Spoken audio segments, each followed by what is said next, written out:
Bengals insist season opening loss to the Cleveland Browns, not who they are going to be. Mike Petraglia inside Cleveland Browns Stadium.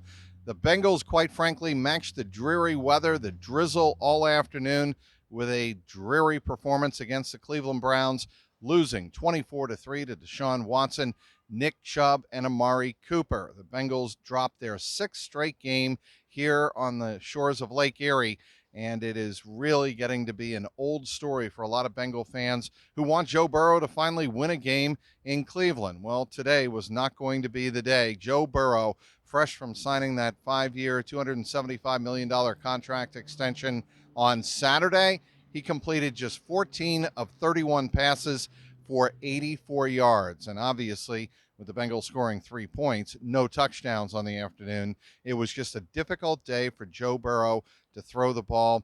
The Bengals completed, or actually converted, only 1 of 8 first downs in the first half and only 3 for the game. So that gives you kind of an indication of just how bad the offense was all afternoon long.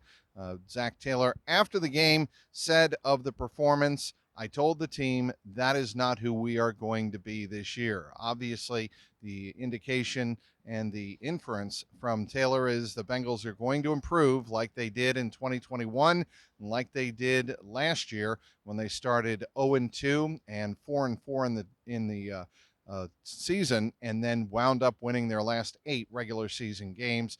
But clearly, this is not the way the Bengals wanted to start the season. Ted Karras told me, "We are not going to use anything as an excuse. Not the fact that Joe Burrow didn't take a preseason snap, not the fact that he was coming off a right calf strain. We just didn't execute. And when you don't execute at this level, you're going to get beat." And the Bengals, more often than not, did not execute when they needed here on Sunday afternoon. They couldn't get the ball rolling in terms of a consistent ground game. Joe Mixon did have a couple of good bursts, but on the other side of the ball, Nick Chubb was able to kill some clock when the Browns needed him to.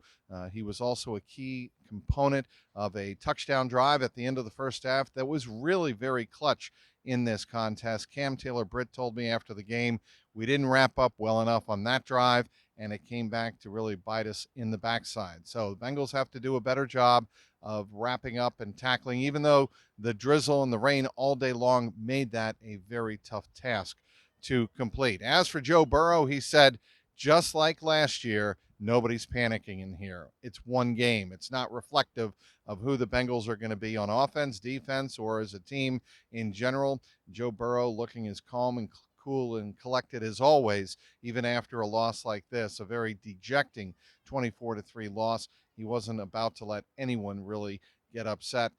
And the same can be said for T. Higgins. He said, "Everybody who watched that game knows that's not us.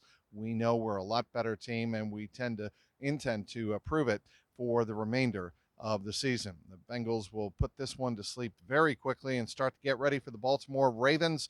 A big winner over the Houston Texans on opening day here on Sunday. They won their home game against Houston, and get ready for the Bengals next week at Paycor Stadium. Bengals will try to even their record at 1-1. A drizzly day, really, and dreary day all around for the Bengals as they drop their season opener for the second straight year, 24-3 to the Cleveland Browns. For complete coverage, be sure to follow me on X at Trags, Trags, online, clnsmedia.com, and you can catch all of the inside the Bengal locker room reaction to the season opening loss on Sunday and where the Bengals intend to go from here on my YouTube page, youtube.com/@JungleRoarPod. Inside Cleveland Browns Stadium, Mike Petraglia, CLNS Media.